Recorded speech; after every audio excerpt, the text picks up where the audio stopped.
नमस्कार मंडळी, मराठी बातमी यूट्यूब चॅनलवर तुमचं पुन्हा एकदा खूप खूप स्वागत आहे। नवीन बातमीसोबत एक नवीन व्हिडिओ घेऊन आलेले आहे। वारकरी संप्रदायासाठी तसेच महाराष्ट्रातील सर्व जे वारकरी मंडळी आहेत यांच्यासाठी अत्यंत दुःखद घटना आहे।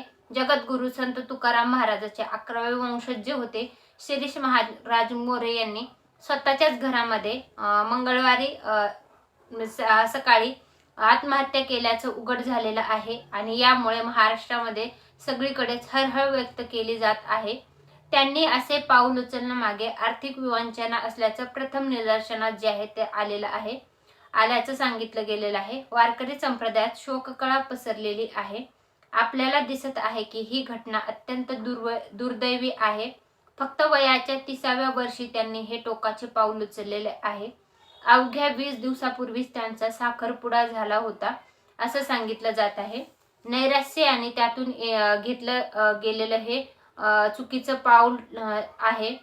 तर जात असलेले उदाहरण आपण ऐकतच आहोत, परंतु जगद्गुरू संत तुकाराम महाराजांचे जे 11वे वंशज होते तर त्यांनी आत्महत्येपूर्वी 4 चिठ्ठ्या ज्या आहेत त्या लिहून ठेवलेल्या आहेत। त्यात त्यांनी आपल्यावर 35 लाखाचं कर्ज आहे आणि आपल्याकडे 4 चाकी गाडी आहे। ती गाडी विकून 7 लाखापर्यंत आपल्याला पैसे येतील आणि बाकीचं कर्ज फेडण्यासाठी जे आहे मी सक्षम नसल्या कारणाने मी हे पाऊल उचलत असल्याचं त्यांनी आपल्या चिठ्ठीमध्ये सांगितलेलं आहे। अवघ्या वयाच्या 30व्या वर्षी त्यांनी ह्या आर्थिक विवंचनेतून आपलं जे आहे जीवन संपवलेलं आहे। तर कर्ज फेडण्यासाठी जे आहे तर त्यांनी स्वतःला जे आहे तर प्रयत्न करूनही हे झालेलं नाही। त्यांचं देहू येथे नुकतंच 2 मजली घर बांधण्यात आलेलं आहे। यासोबतच त्यांचं निगडी येथे इडली सेंटर आहे। त्यांच्याकडे एक 4 चाकी गाडी आहे। त्यांचे विविध ठिकाणी कीर्तन, प्रवचन तसेच छत्रपती शिवाजी महाराज आणि छत्रपती संभाजी महाराजांवर त्यांचे व्याख्यान महाराष्ट्रभर प्रसिद्ध आहेत। त्यांनी विविध ठिकाणी शिवव्याख्याने छत्रपती शिवाजी महाराज असो किंवा संभाजी महाराज असो यांच्यावर व्याख्याने घेतलेले आहेत। सामाजिक धार्मिक विषयावर ते नेहमी बोलत असायचे, तरीही त्यांनी असा विचार येऊन त्यांनी ही टोकाची भूमिका जी आहे किंवा टोकाचा निर्णय जो आहे तर तो घेतला होता। सोमवारी रात्री ते आपलं काम वगैरे आपटून आपल्या खोलीमध्ये झोपायला गेले आणि दुसऱ्या दिवशी सकाळी म्हणजे 8:30 झाले तरीही त्यांचं ते खाली आले नाही आणि त्यांच्या घरातल्या व्यक्तींनी दरवाजा वाजवायला सुरू केला, आवाज द्यायला सुरू केला। तर आतून कुठलाही रिस्पॉन्स म्हणजे कुठलीही प्रतिक्रिया न आल्याने त्यांनी दरवाजा तोडण्याचा निर्णय घेतला आणि पाहता तर जे शिरीष महाराज आहेत यांनी आपल्याच रुमालाने आपल्या जो आहे गळफास लावून घेतल्याची घटना जी आहे तर ती उघड झाली आणि त्यानंतर देहू पोलिसांनी तात्काळ तिथे येऊन ह्या घटनास्थळी हजेरी लावली आणि तिथं पडलेल्या ज्या 4 चिठ्ठ्या होत्या तर त्याच्यामध्ये एक चिठ्ठी होती बहीण आणि आई वडिलांसाठी, एक चिठ्ठी होती आपल्या होणाऱ्या पत्नीसाठी, एक चिठ्ठी होती मित्रांसाठी। तर अशा चिठ्ठ्या ज्या आहेत 4 चिठ्ठ्या त्यांनी लिहिलेल्या आहेत। त्या पोलिसांच्या आता पोलिसांनी जमा केलेल्या आहेत। तर त्यांनी आपल्या आईवडिलांनाही माफी मागितलेली आहे, बहिणीला माफी मागितलेली आहे आणि आपली जी होणारी बायको होती तिला एक चिठ्ठी लिहिलेली आहे आणि त्याच्यामध्ये त्यांनी अत्यंत भावनिक पत्र जे आहे तर ते लिहिलेलं आहे। तर माझी लाडकी पिनो म्हणजे जिचं नाव प्रियंका आहे, सखे आता कुठे तुझा हात मी पकडला होता, आपलं आयुष्य आता कुठं फुलायला लागलं होतं आणि मी तुला असं सोडून जातोय, तुझ्यासोबत अजून वेळ घालवायचा होता म्हणून तुला भेटून मगच ही चूक मी करत आहे। मी हात जोडून माफी मागतो, मला माफ कर।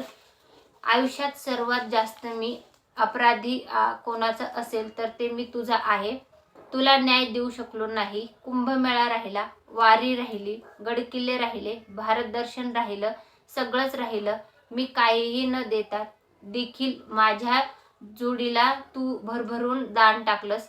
तू खूप गोड आहेस, निस्वार्थी आहेस, खूप काही बोलता येईल।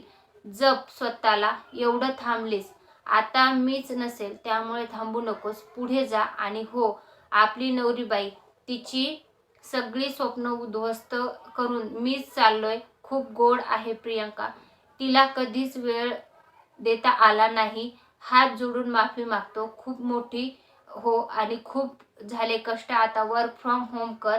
माझ्याकडून खूप वेळा चुका झाल्या, मला माफ कर. तुझाच आहो शिरीष.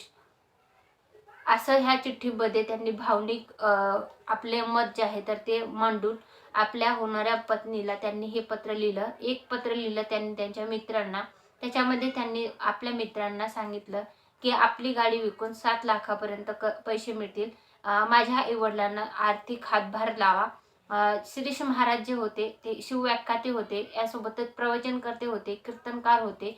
राज्यभर त्यांचे विविध ठिकाणी व्याख्याने होत असत. ते RSSचे स्वयंसेवक होते.